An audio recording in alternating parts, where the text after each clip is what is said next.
Bom dia, pessoal. A nossa aula hoje é sobre o filo artrópoda.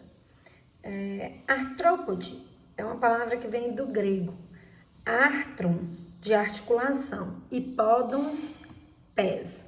Então, essa é a maior novidade evolutiva desse filo, né? É a presença dos pés, a presença dos pés e pés articulados, né? Então, esses pés articulados, isso proporcionou grandes vantagens para as espécies desse filo, né? Em relação vantagem em competição por alimento, na fuga de seus predadores e até na adaptação em locais diferentes. Tudo bem? Então, vamos para as características gerais dos artrópodes. Como características gerais, nós podemos falar que dentro desse filo que vão ter o maior número de espécies de todo o reino animalia, tá? Então, nenhum outro filo vai ganhar em número de espécies. A presença das pernas articuladas, que é a vantagem evolutiva, né? E, além dessas pernas articuladas, essas espécies, eles vão ter uma proteção maior no seu corpo, que é o exoesqueleto quitinoso. Exo significa para fora, então eles ainda são invertebrados, eles não têm esqueleto interno, eles têm esse exoesqueleto aí. E quitinoso, porque a quitina é o polissacarídeo que vai formar esse exoesqueleto. Eles também vão apresentar um corpo segmentado. Então, esse corpo vai ser dividido em partes, né? Ele vai ter metameria. Então, esse corpo segmentado continua sendo uma característica que a gente já viu e continua nessa espécie. Também possui simetria bilateral, ou seja, tem lado esquerdo e lado direito. São triblásticos. Na fase embrionária, eles formam 3 folhetos embrionários, tá? São celomados, então eles têm uma cavidade, né, com a proteção para os órgãos internos. E apresenta essa metameria aí, né?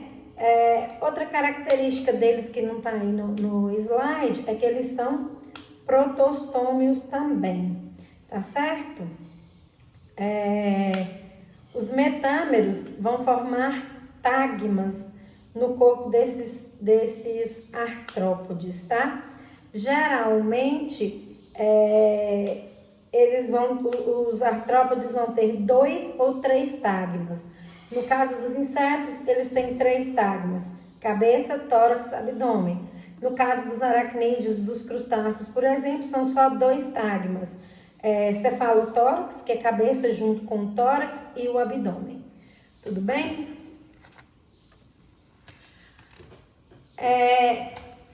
O filo artrópoda, ele vai apresentar um crescimento descontínuo. O que é que isso significa? Significa que esse animal, à medida que ele vai crescendo, aquele exoesqueleto já não serve mais para ele, ficou pequeno. Então, o crescimento dele vai ser descontínuo, ele não cresce de forma contínua até chegar um tempo e parar de crescer, não. Então, ele cresce, fica um tempo naquele tamanho, cresce de novo, para de novo, fica um tempo naquele tamanho. E todas as vezes que ele vai crescer de novo, ele tem que fazer a equidise ou a muda, né? Então, aqui essa primeira imagem mostra exatamente isso. Aqui eu tenho o artrópode, né? Eu tenho um inseto que está fazendo a equidise ou a muda. Equidise ou muda é a troca do exoesqueleto. Então, ele vai abandonar o exoesqueleto. Tá vendo que ele está saindo de dentro? Então, ele sai daqui de dentro e aí ele já está produzindo um novo exoesqueleto, tá? O hormônio equidisona, ele que orienta essa muda, essa equidise, né? Então,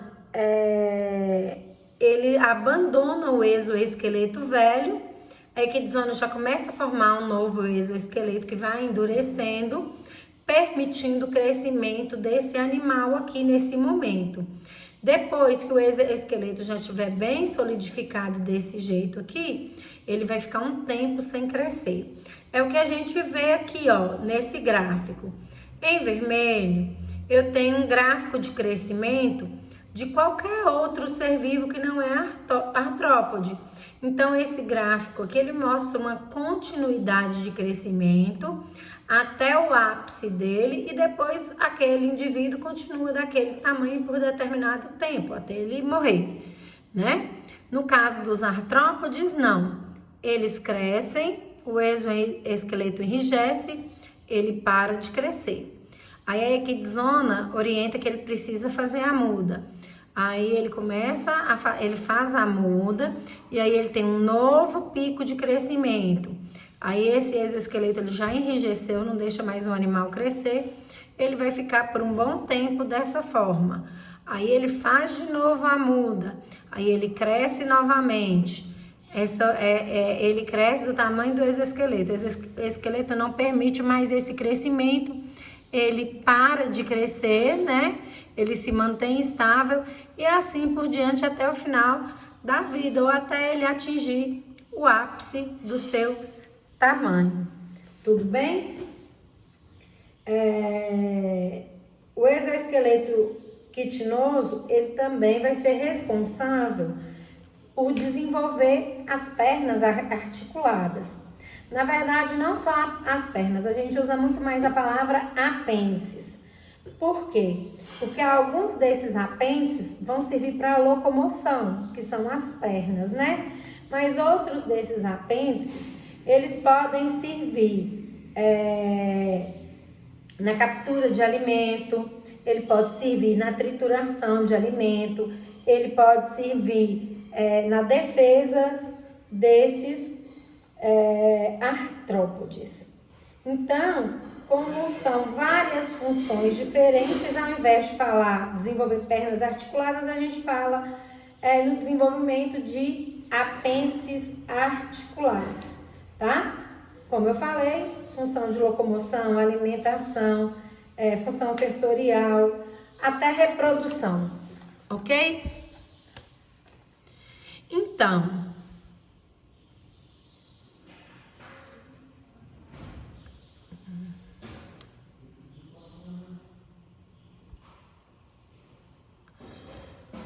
sobre a classificação dos artrópodes. Existe uma certa controvérsia nessa classificação.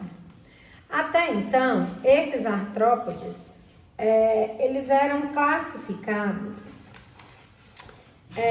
principalmente em em 5 classes, né? Nas classes aracnídea, nas classes crustáceas, na classe inseta, quilópode e diplópode, tá? Então essa é a sistemática básica e é estudada há muito tempo na classificação desses artrópodes. Só que o que acontece? A partir do momento que começou a usar a genética na classificação dos seres vivos, né? A taxonomia utiliza a filogenética para fazer essa classificação.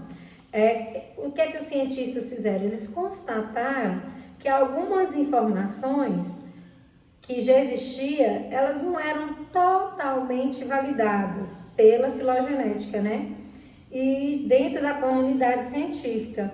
Então, isso gerou algumas indefinições. Como eu falei, o filoartrópode era tradicionalmente dividido em 5 classes: a insecta, crustácea, aracnídea, quilópoda e diplópoda. E, com base nesses novos estudos genéticos, os cientistas estão em divergência querendo modificar essa classificação.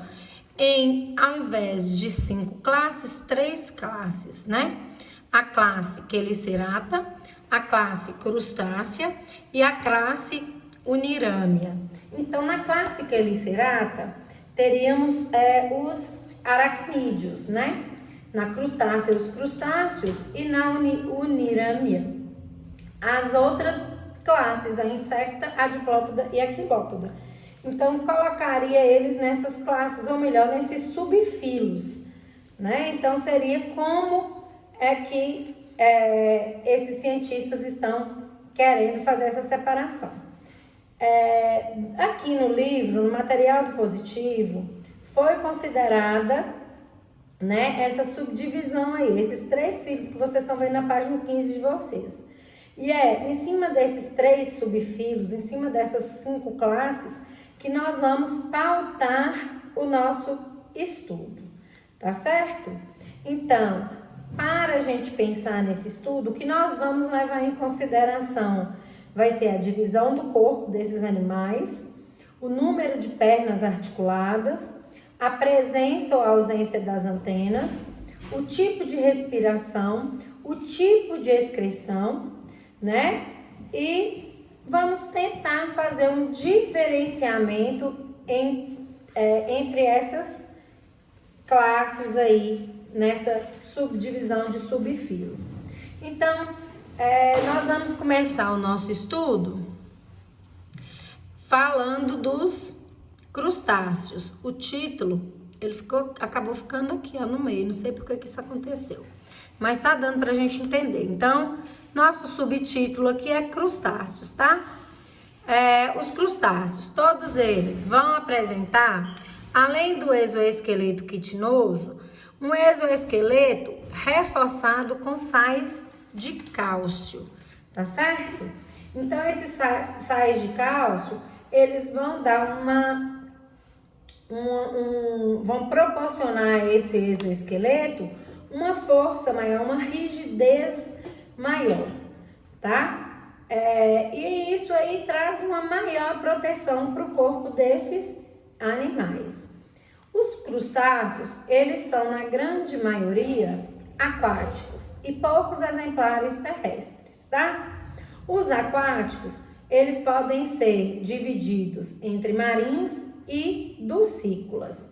Marinhos, a gente pode pensar na lagosta, no camarão, no caranguejo, no siris. E nas dulcícolas, o principal representante é um camarãozinho de água doce, pequenininho, chamado de pitu. Mas nós também vamos encontrar alguns caranguejos e lagostinhos em água doce. E, como exemplar terrestre, eu vou ter os tatuzinhos de jardim. Ele recebe esse nome porque ele se embola como um tatu, porque ele tem vários tagmas formando seu corpo, tá? Alguns existem, nós também vamos lembrar dos crustáceos microscópicos que vivem no ambiente marinho. Esses crustáceos ou esses microcrustáceos recebem o nome de zooplâncton, tá? E eles ficam geralmente flutuando em cima da água e são base de alimentação de vários seres marinhos. Os crustáceos, não só o zooplâncton, mas todos os tipos de crustáceos, eles vão ter grande importância na cadeia alimentar, né? Ele atua no equilíbrio dessas cadeias e na vida das pessoas, porque muitos pescadores vivem da caça, da pesca desses crustáceos. Deixa eu ver.